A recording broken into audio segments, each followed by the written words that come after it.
Hey, welcome to the first live Form Supreme weekly videos where we kind of disassemble mental game and how you can perform better at your sport. So whether you do snowboarding, surfing, skiing, skateboarding, free running or parkour, you are in the right place, my friend. And today I'm going to talk about overthinking and how it relates to your performance or lack of it in surfing. My name is Jussi Tarvanen. If you don't know me, I'm a former pro snowboarder, author of the book Pro Mental Game, and I train professional and amateur action sport athletes. So if you do surfing, parkour, free running, skiing, skateboarding, snowboarding, this is the place where you will learn how to master your mind and how to get access to your full potential. So all that mental game stuff, hesitation, freezing, overthinking, we're going to cover that in the future videos. So we are doing live videos every Monday on my Facebook page, which is just facebook.com/formsupreme. And so make sure you are here. The recordings, if you're watching this as a recording, you will be watching this on YouTube. So you can check out all the recordings here. So to get to the point, today I wanted to cover overthinking in surfing specifically. All of these mental game tricks and techniques and strategies that you will learn here, they will apply to any sport. But I will make sure that when we're talking about overthinking in surfing, I'm giving examples in surfing.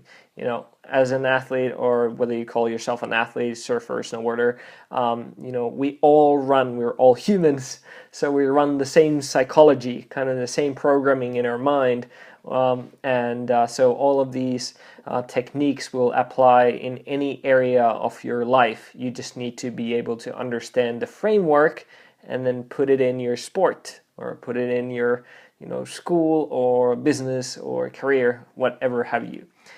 So do you ever overthink, when you're surfing, when you're about to drop in on a wave?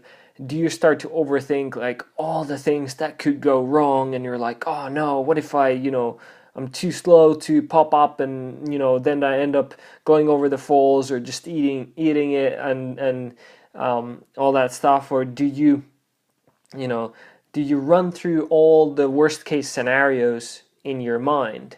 When you're paddling out and you see the big waves coming at you and you're trying to duck dive and your board flies off your hands and you're like gasping for air when you come out. Does that cause you to overthink things and creating pressure for yourself? If you're like most surfers, we all go through that. Some people figure out how to deal with these mentally, like these different mental techniques, how to overcome overthinking, and some people get stuck with it. I've personally gotten stuck with this stuff in surfing, in snowboarding, in skateboarding, but then I, over time, learned these techniques, how to overcome and get rid of overthinking. And I still do that, but when it happens, I'm more aware of it. And I want to show you how to do that. There are many ways to skin the cat.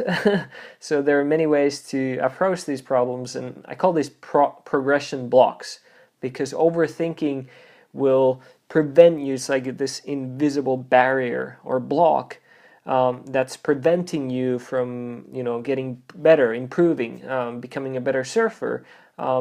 Sometimes it's protecting you, and sometimes overthinking is holding you back. And you want to be able to recognize those.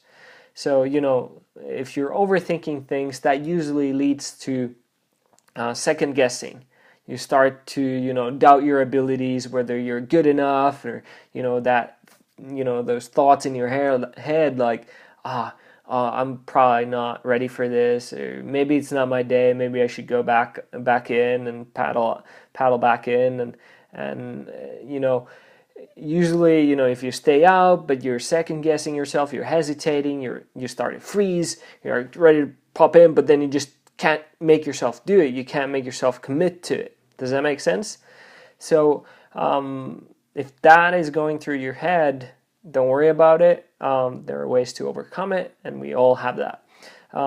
Usually, the reason why we're not able to perform or serve when we start overthinking is because our thinking, your focus is in the wrong place. If you're focused on all the things that can go wrong, you are basically priming your body to do that.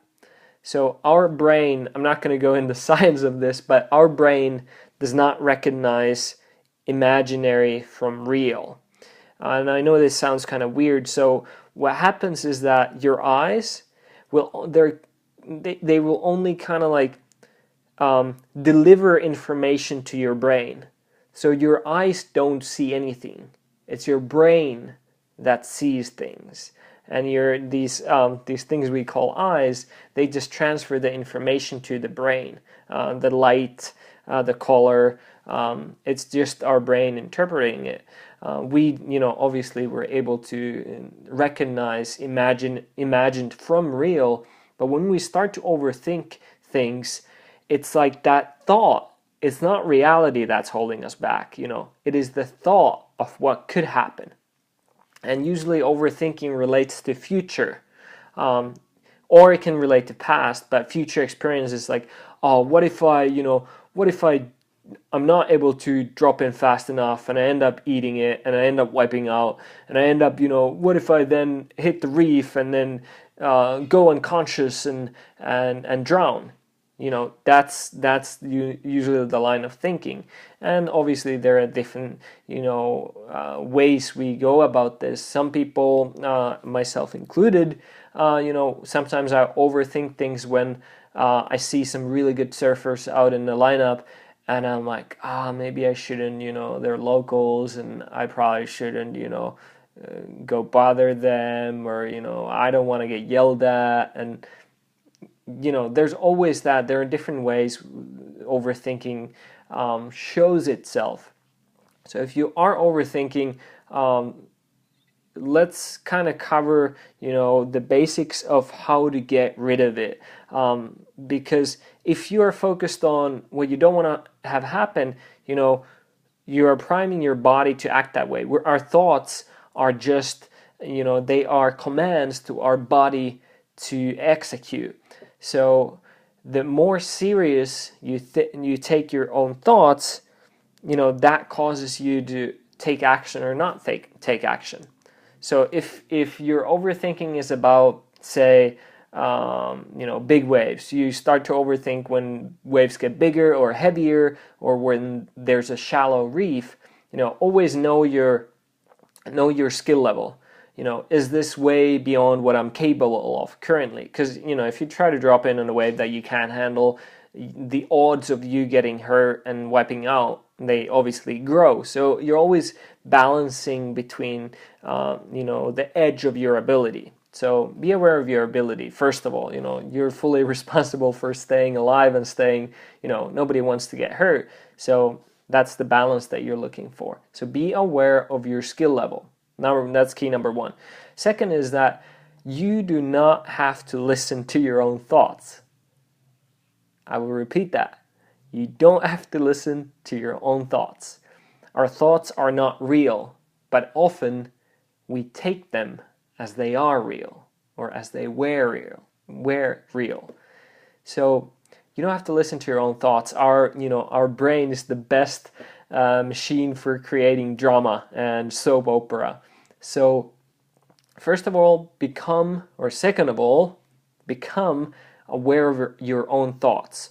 And how do you do that? Well, after a surf session, just sit on the beach for a little bit, and if you were overthinking, kind of go through, like, recap what happened. In what situations did you overthink, and what were you actually thinking? What were you saying to yourself in your mind? What did you see yourself or see would happen to yourself in your imagination? So this will help you. This little practice after your surf session, you kind of analyze it, you check out what worked and what didn't work, and being positive about it and analytical, so you don't get sucked into like this bad mood, like I sucked, or it didn't go well. But just objectively, just look at it like, how were you thinking? what were the problem points, and this will help you become aware of your thoughts. And the next time you will go surfing, as you're becoming more aware of your thoughts, you're starting to notice what are you, the stories that you tell yourself, and you're able to catch yourself. You're catching yourself like, oh, now I'm thinking that thing again. And instead of getting, bummed out or like, I shouldn't think about that, instead of that, just, laugh, just smile it out. That will help you, it will actually, smiling will increase oxytocin and other neurochemicals related to, positive state of mind. And that will cause you to, be able to stay on that, kind of flow state where you don't worry about things. Instead, you're just performing and having fun. So having fun is key to everything, most of the things. So smile it out. That's one thing. So first of all, I can't remember what the first thing was. Reverse your focus. Think of the positives. And then second, I can't remember what was the second, but you do not have to listen to your own thoughts. That's one thing.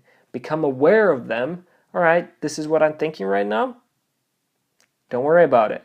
Second or third or whatever, fourth, smile it out. Smile when you're in the water, smile it out. Even when you're forcing a smile on your face, your facial expressions are linked to your brain chemicals. So when you're feeling good, your face looks like you're having fun. It looks different.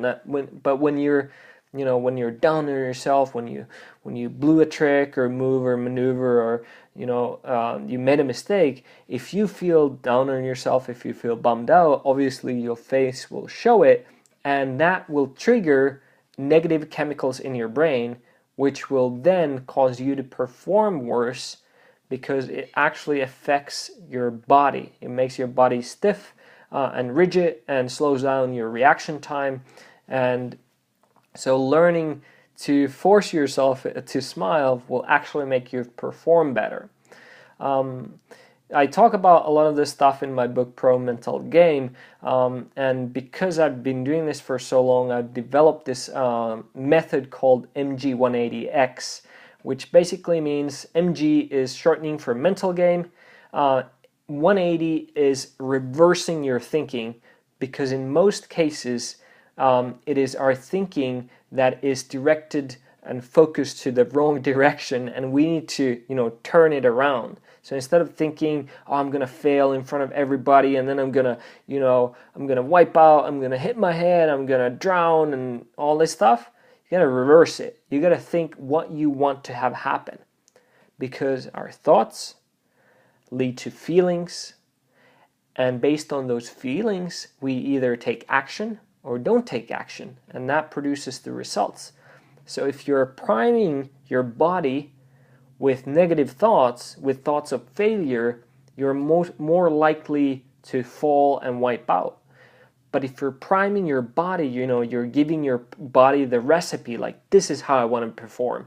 I want to drop in quick, I want to pop up quick, I want to drop in, I want to grab the rail, or whatever you want to do, then you are giving the recipe that your body will just almost automatically execute. So do not take your own thinking too seriously. Become aware of it, smile it out, and you don't have to listen to your own thoughts. Take a time after your surf session and analyze your own thinking.